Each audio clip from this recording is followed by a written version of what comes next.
जय श्री कृष्ण। राधे राधे।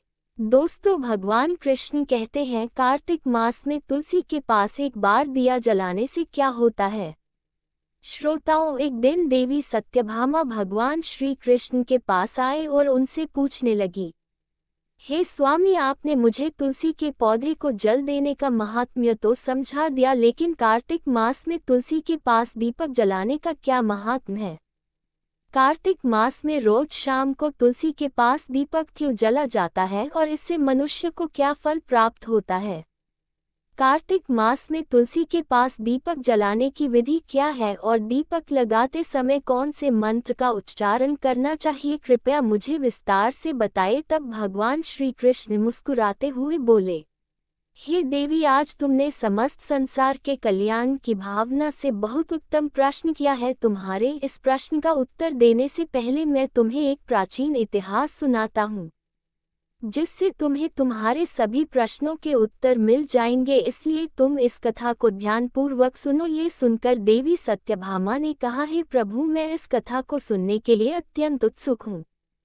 कृपया मुझे ये कथा सुनाए, मैं इसे ध्यानपूर्वक सुनूंगी। तब भगवान श्री कृष्ण देवी सत्यभामा को वह प्राचीन कथा सुनाने लगे। प्राचीन काल की बात है। दक्षिण दिशा में तुंगभद्रा नाम की एक विशाल नदी बहती है, जिसके किनारे हरिहरपुर नाम का एक सुंदर नगर बसा हुआ था। इस नगर में अभिजीत नाम के एक विद्वान ब्राह्मण निवास करते थे। वे अत्यंत गुणवान, चरित्रवान और धर्म का पालन करने वाले व्यक्ति थे, जिन्होंने वेदों और शास्त्रों का गहन अध्ययन किया था। श्रोताओं, अभिजीत की एक पत्नी थी जिसे लोग दुराचारी कहकर पुकारते थे। उसके कर्म ही ऐसे थे जिससे लोग उसे यह नाम देते थे। वह हमेशा अपने पति का अपमान करती, उन्हें तुच्छ कहती और उन्हें दुखी करती थी। उसने कभी अपने पति के साथ प्रेम पूर्वक व्यवहार नहीं किया, नहीं कभी उनके लिए भोजन बनाया। जब पति श्रोताओं या परिवार के लोगों को घर बुलाते तो वह उन्हें भी अपमानित करके भगा देती थी। स्वयं वह अन्य व्यभिचारिणी स्त्रियों के साथ घूमती रहती थी और पराया पुरुषों में उसकी रुचि थी। फिर एक दिन अभिजीत ने अपनी पत्नी से कहा, हे भद्रे, तुम्हारा यह आचरण उचित नहीं है। इस प्रकार पाप करने से तुम्हारा ही हित होगा। कृपया अब भी बुरे कर्मों को छोड़ दो। तुम्हारे इस व्यवहार से मुझे अत्यंत दुख होता है। तब पत्नी ने क्रोध में उत्तर दिया ना जाने किस पाप के कारण मेरा विवाह तुम जैसे भिखारी के साथ हुआ है। लगता है पिछले जन्म में मैंने अवश्य कोई बड़ा पाप किया होगा, तभी मुझे ऐसा निर्धन पति मिला है। मैं अब और सहन नहीं कर सकती। किसी दिन मैं तुम्हें छोड़ दूंगी और किसी धनवान पुरुष से विवाह करूंगी। फिर अभिजीत ने उत्तर दिया, हे प्रिय, इस प्रकार के अपशब्द मत कहो। अपने पति को त्यागना उचित नहीं है। जो स्त्री अपने पति को छोड़कर पराया पुरुष के पास जाती है उसे नरक में दंड भोगना पड़ता है। तब पत्नी ने फिर से कटु शब्दों में कहा, तुम्हें ही नरक में जाना पड़ेगा, क्योंकि तुम कोई काम नहीं करते, भीख मांगकर खाते हो। मैं इस झोपड़ी और इस नरक से तंग आ चुकी हूँ। तुम्हारे साथ रहना तो नरक में रहने के समान है। फिर भगवान श्री कृष्ण कहते हैं, हे देवी, जो स्त्री अपने पति का अपमान करती है और उसे छोड़कर पराये पुरुषों के पास जाती है, उसके घर में हमेशा दुर्भाग्य आता है और उसे नरक में दंड अवश्य मिलता है। फिर एक दिन वह स्त्री वन में जाकर एक वृक्ष के नीचे खड़ी हो गई, क्योंकि उसका मन काम से भरा हुआ था और वह किसी सुंदर पुरुष की प्रतीक्षा कर रही थी। परंतु बहुत समय बीत जाने पर भी कोई पुरुष नहीं आया, जिससे वह अत्यंत दुखी हो गई। प्रियतम की खोज में वह इधर उधर भटकने लगी, लेकिन उसे कोई नहीं मिला। उस दिन उसका सारा प्रयास व्यर्थ हो गया और वह रोते हुए कहने लगी, आज कोई सुंदर पुरुष इस मार्ग से नहीं आया, मेरी कामना कैसे पूरी होगी। कौन मेरे इस सुंदर शरीर का उपभोग करेगा। मेरी जवानी यूं ही व्यर्थ जा रही है। वह करने लगी, हे भगवान, कोई ऐसा पुरुष भेजिए जो मेरी इच्छा पूरी कर सके, चाहे वह मेरा भक्षण भी कर ले, मैं प्रसन्नता पूर्वक उसे अपना आलिंगन कर लूंगी। फिर भगवान श्री कृष्ण कहते हैं, हे देवी, इस प्रकार से वह स्त्री जोर जोर से विलाप करने लगी। तब उसी जंगल में एक भयानक बाघ निवास करता था और उस पापिनी स्त्री की आवाज सुनकर वह जाग गया और उछलकर उस स्त्री का भक्षण कर के लिए उसके पास आ गया। उस बाघ का नाम था ध्वंस। ध्वंस का रूप अत्यंत भयानक था।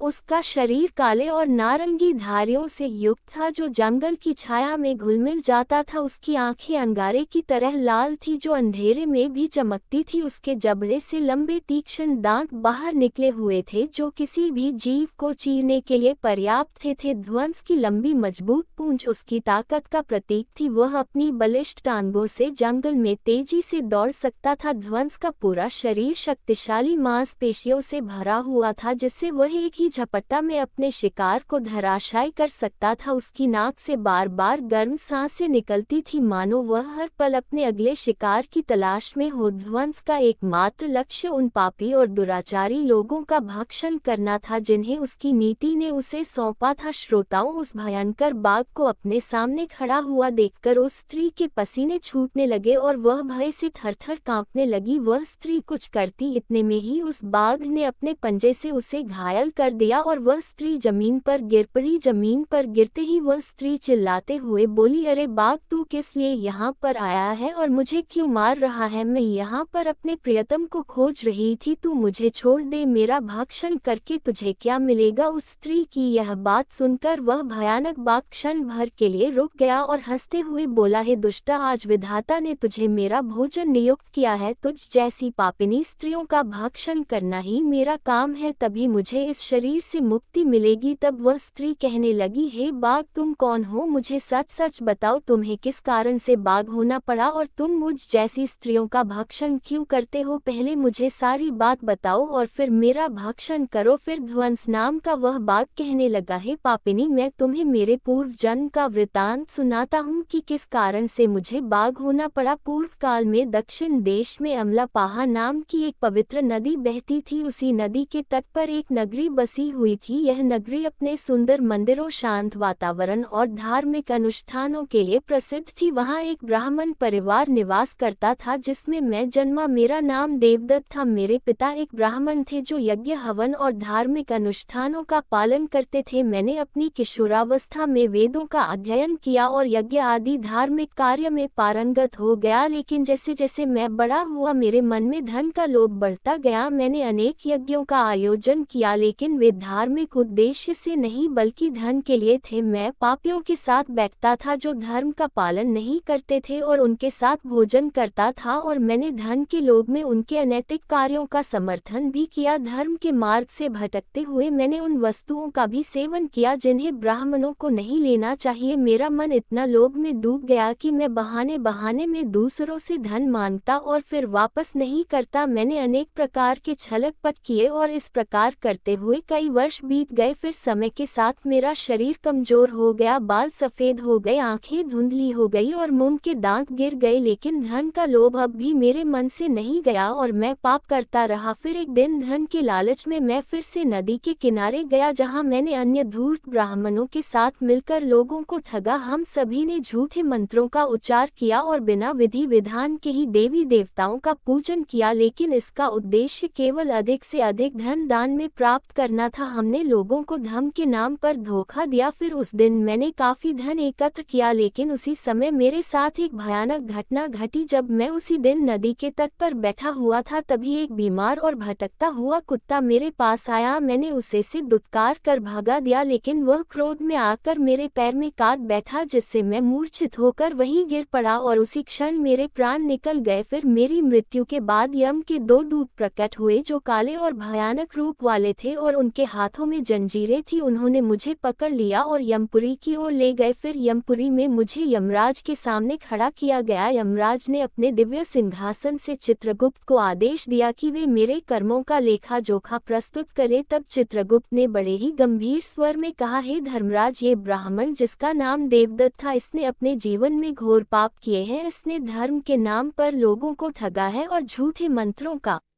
उच्चारण कर यज्ञ किए हैं और भगवान का अपमान किया, जिससे ये धन के लालच में धर्म से दूर हो गया और इसने कभी भी धर्म का पालन नहीं किया, इसलिए यह पापी ब्राह्मण नरक जाने के योग्य है। फिर यमराज ने अपने दूतों को आदेश दिया, इस पापी को नरक की अग्नि में डाल दो जिससे यह वहां जाकर अपने कर्मों का फल भोगे। इसके बाद मुझे नरक की भयंकर अग्नि में डाल दिया गया जहाँ वर्षों तक मैंने वहां की यंत्रणा सहन की और मेरी आत्मा को भयंकर पीड़ा तपस्या सहनी पड़ी। फिर अनेक वर्ष की सजा के बाद मेरे पापों के कारण मुझे बाघ का शरीर प्राप्त हुआ और मैं इस दुर्गम वन में निवास करने लगा। श्रोताओं, ध्वंस ने अपनी कहानी को समाप्त करते हुए कहा, अपने पूर्व जन्म के पापों का प्रायश्चित करते हुए मैंने संकल्प लिया कि मैं कभी भी महात्मा, साधु पुरुष या सती स्त्रियों का भक्षण नहीं करूंगा। मैं केवल उन पापियों, दुराचार और कुलटा स्त्रियों का ही भक्षण करता हूं जिन्होंने अपने जीवन में अधर्म के मार्ग पर चलकर दूसरों को दुख दिया है। मुझे विश्वास है कि ऐसा करने से मुझे मेरे पापों से मुक्ति मिलेगी और मैं इस शरीर से जल्द ही मुक्त हो जाऊंगा। श्रोताओं, फिर भगवान श्री कृष्ण कहते हैं, हे देवी, इस प्रकार से उस बाघ ने अपने पूर्व जन्म का वृतांत सुना दिया और उस स्त्री से कहने लगा, हे पापिनी, तेरे आचरण से तू कुलटा दिखाई पड़ती है और अपने पति को छोड़ तू इस वन में अन्य पुरुषों के साथ भोग विलास करने के लिए आई है, इसलिए आज तू मेरा आहार अवश्य बनेगी। इतना कहकर उस बाघ ने अपने तीक्ष्ण नाखूनों से उस पापी स्त्री को मारकर उसे खा लिया और फिर वह बाघ उस स्थान से चला गया। उस स्त्री की मृत्यु के बाद उस स्थान पर यम के 2 दूत प्रकट हुए और उस पापिनी स्त्री को उठाकर यमपुरी में ले गए। वहां पर उसे यमराज के सामने ने खड़ा किया गया। फिर चित्रगुप्त उस स्त्री का लेखा जोखा निकालते हुए यम से कहने लगे, हे धर्मराज, ये स्त्री तो अत्यंत पापिनी है, इसने घोर पाप किए हैं, इसने व्यभिचार किया है और अपने पति की कभी सेवा नहीं की, अपने पति को भूलकर पराया पुरुषों के संग भोग विलास किया करती थी। तब उसके पापों को सुनकर यमराज अत्यंत क्रोधित हो गए और उन्होंने उस स्त्री को अग्नि से भरे हुए कुंडों में डालने का आदेश दिया। फिर यमराज के आदेश को सुनकर वह स्त्री अत्यंत भयभीत हो गई और फिर वह दुराचार स्त्री यमराज से कहने लगी, हे धर्मराज, कृपया मुझे मेरे पापों के लिए क्षमा करें, मैंने यह अनजाने में पाप किए हैं, कृपया मुझे प्रायश्चित का अवसर प्रदान करें। तब यमराज कहते हैं, हे स्त्री, तुमने जो पाप किए हैं वे निंदनीय है, तुम्हारे पाप के लिए कोई प्रायश्चित नहीं है। जो स्त्री अपने पति का त्याग करती है और अपने पति को छोड़कर पराये पुरुष के संग विहार करती है उसे निश्चित ही नरक में जाना पड़ता है, इसीलिए अब तुम्हें नरक की यातनाएं भोगनी ही पड़ेगी। श्रोताओं, फिर यमराज ने अपने दूतों से कहा, हे दूतों, इस पापी स्त्री को ले जाओ और इसे भयंकर नरकों में डाल दो, यह उसी के योग्य है। फिर के दूत उस स्त्री को नरक में ले गए जहां उसे अनेक वर्षों तक जलते हुए तेल के कुंड में पकाया गया। फिर उसे निकालकर ररव नामक नरक में डाल दिया गया। इस प्रकार से उसे कई वर्षों तक अलग अलग ऋकों में डाला गया। फिर नरक में कष्ट भोगने के बाद वह महापाप स्त्री पुनः पृथ्वीलोक पर आकर चांडाल के रूप में जन्मी। फिर चांडाल के घर में जन्म लेकर वह फिर से अनेक पाप करने लगी, जिससे वह व्यभिचार में लिप्त हो गई और कई पापी पुरुषों के संग विहार करने लगी। फिर कुछ समय बाद पूर्व जन्म के पापों के कारण उसे कोढ़ का रोग हो गया और वह भयानक पीड़ा सहने लगी। उसका शरीर जलने लगा और उसकी आंखों में भी पीड़ा होने लगी और इस कष्ट को सहते हुए वह दिन बिताने लगी। फिर एक दिन वह तीर्थ में स्नान करने के उद्देश्य से अनपो में चली गई। वहां पर वह एक आश्रम के बाहर निवास करने लगी, जहां उस आश्रम में एक तुलसी का पौधा था। अन्य स्त्रियों को वहां कार्तिक मास में तुलसी के पास दीपक जलाते हुए देखकर उस पापिनी स्त्री को बड़ा आश्चर्य हुआ। फिर एक दिन उस स्त्री ने वहां निवास करने वाले एक साधु से पूछा, हे साधु महाराज, ये कौन सा पौधा है और यह स्त्रियां इसके नीचे दीपक क्यों जला रही हैं? तब उस साधु ने कहा,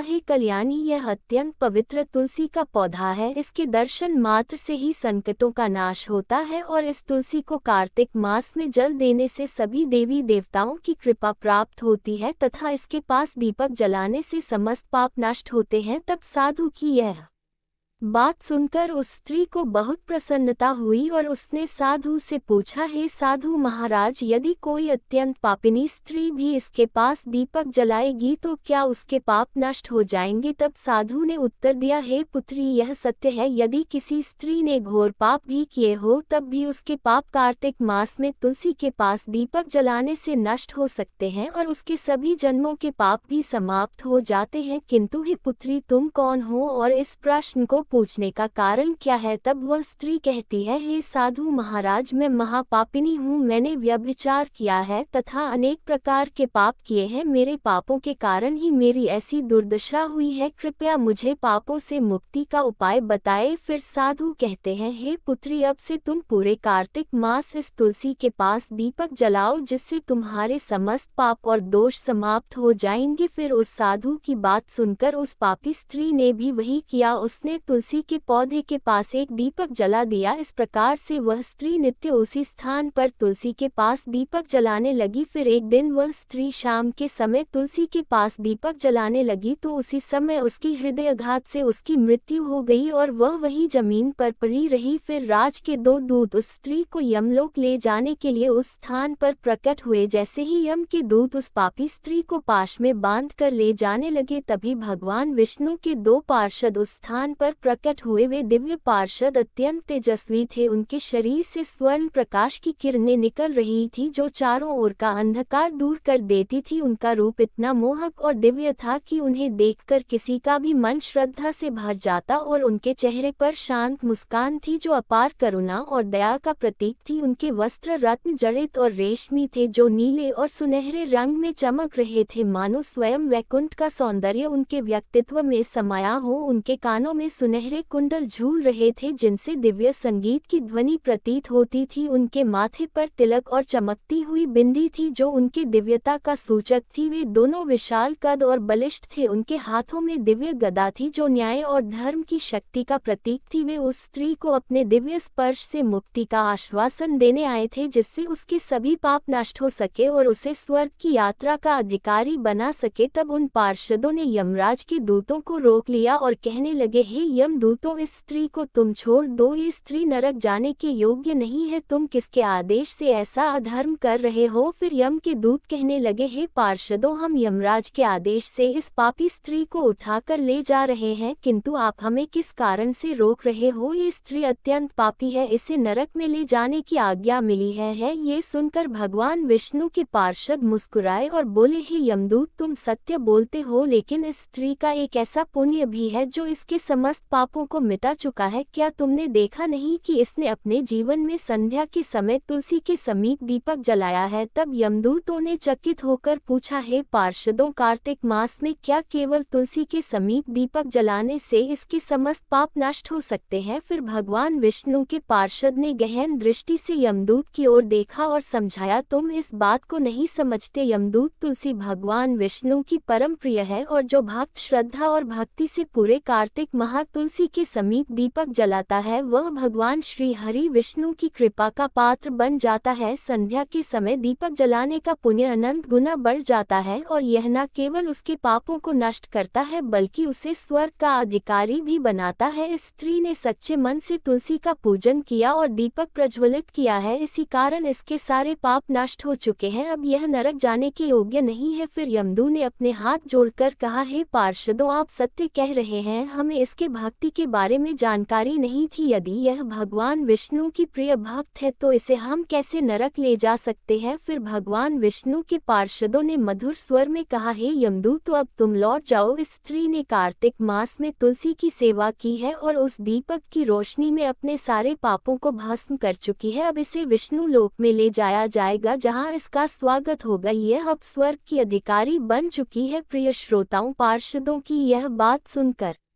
यमदूतों ने उस स्त्री को वहीं छोड़ दिया और यमलोक लौट गए। तब वहां जाकर उन्होंने यमराज को सारा वृतांत कह सुनाया। फिर भगवान विष्णु के पार्षद उस स्त्री को दिव्य विमान में बिठाकर स्वर्गलोक ले गए। अब भगवान श्री कृष्ण ने कहा, हे देवी सत्यभामा, इस प्रकार कार्तिक मास में तुलसी के पास दीपक जलाने मात्र से ही मनुष्य के सभी पाप नष्ट हो जाते हैं। जो स्त्री पूरे कार्तिक मास शाम को तुलसी के पास दीपक जलाती है वह सौभाग्यशाली बनती है और उसके पिछले जन्मों के सभी पाप नष्ट हो जाते हैं और उसे सुख संपत्ति की प्राप्ति होती है। रोज तुलसी के पास दीपक जलाते समय इस मंत्र का उच्चारण करना चाहिए, ओम तुलसी देव्या च विद्महे विष्णु प्रिया च धीमहि तनो वृंदा प्रचोदयात्। भगवान श्री कृष्ण ने कहा, हे देवी, हजारों अमृत के घड़ों से नहलाने पर भी श्री हरि को उतनी तृप्ति नहीं मिलती जितनी तुलसी का एक पत्ता चढ़ाने से मिलती है। 100,000 गोदान से जो फल प्राप्त होता है वही फल तुलसी पत्र के दान से मिल जाता है। जो मृत्यु के समय अपने मुख में तुलसी पत्र का जलपा लेता है वह संपूर्ण पापों से मुक्त होकर श्री कृष्ण के धाम जाता है। जब भक्त तुलसी के पास दीपक जलाता है तो उस प्रकाश में निहित ऊर्जा नकारात्मक शक्तियों को नष्ट करती है और सकारात्मकता का संचार करती है। यह आध्यात्मिक वातावरण को शुद्ध करता है और घर में देवताओं की कृपा को आकर्षित करता है। दीपक का प्रकाश अज्ञान के अंधकार को दूर करता करता है और ज्ञान की ज्योति को प्रज्वलित करता है। कार्तिक मास में तुलसी के पास दीपक जलाने से मनुष्य के भीतर शुद्धता और पवित्रता का भाव उत्पन्न होता है, जिससे उसकी भक्ति और ध्यान की शक्ति बढ़ती है। यह माना जाता है कि जब व्यक्ति कार्तिक मास में तुलसी के पास दीपक जलाकर तुलसी जी की आरती करता है तो भगवान विष्णु का ध्यान सलता से प्राप्त होता है। ये साधक के मन को स्थिरता और शांति की ओर ले जाता है, जिससे ध्यान में एका बढ़ती है। कार्तिक मास में तुलसी के पास दीपक जलाने का अनुष्ठान सूर्यास्त के समय करना अत्यंत शुभ माना जाता है। इस समय दीपक जलाकर तुलसी माता की आरती की जाती है और भगवान विष्णु का स्मरण किया जाता है, जिससे विशेष पुण्य प्राप्त होता है। प्रतिदिन संध्या समय में तुलसी के पास दीपक जलाते समय ओम नमो भगवते वासुदेवाय मंत्र का जाप करना चाहिए। यह मंत्र घर की नकारात्मकता को दूर करता है और भगवान विष्णु की कृपा प्राप्त करता है। तुलसी के पास घी या तिल के तेल का दीपक जलाना शुभ होता है। घी का दीपक अधिक पवित्र माना जाता है, लेकिन यदि घी संभव ना हो तो तिल के तेल का दीपक भी जलाया जा सकता है। तिल के तेल का दीपक नकारात्मक ऊर्जा को नष्ट करने में सहायक होता है। ऐसा कहा गया है कि जो भक्त पूरे कार्तिक माह तुलसी के पौधे के पास दीपक जलाता है उसे 7 जन्मों तक पुण्य की प्राप्ति होती है और उसे कभी दरिद्रता का सामना नहीं करना पड़ता। उसके घर परिवार में हमेशा सुख शांति और खुशहाली बनी रहती है। धार्मिक ग्रंथों में उल्लेख है कि कार्तिक मास में तुलसी के पास दीपक जलाने से प्याय दोष, ग्रह दोष और कालसर्प दोष जैसी बाधाएं दूर हो जाती हैं। इस उपाय से घर में नकारात्मक ऊर्जा का नाश होता है और सकारात्मक ऊर्जा का संचार होता है। कार्तिक मास में तुलसी के पास दीपक जलाने से आत्मा की शुद्धि होती है और यह जन्म जन्मांतर के पापों का नाश करता है। इससे आत्मा को शांति मिलती है और व्यक्ति को सद्गति की प्राप्ति होती है। ये भी कहा गया है कि यदि कोई व्यक्ति जीवन के अंतिम समय में जो भक्त कार्तिक मास में तुलसी के पास दीपक जलाकर भगवान श्री हरि विष्णु जी का स्मरण करता है, उसे मृत्यु के बाद यमदूतों का भय नहीं रहता और वह सीधे भगवान के धाम को प्राप्त करता है। कार्तिक मास में तुलसी के पास दीपक जलाने से देवी लक्ष्मी का आशीर्वाद मिलता है, जिससे व्यक्ति के जीवन में कभी आर्थिक संकट नहीं आता और हमेशा समृद्धि बनी रहती है। इस प्रकार भगवान श्री कृष्ण ने कार्तिक मास में तुलसी के पौधे के पास दीपक जलाने का महत्व बताया है। अंत में चैनल को जरूर सब्सक्राइब कर लीजिएगा दोस्तों और कमेंट बॉक्स में जय श्री कृष्ण जरूर लिख दीजिएगा।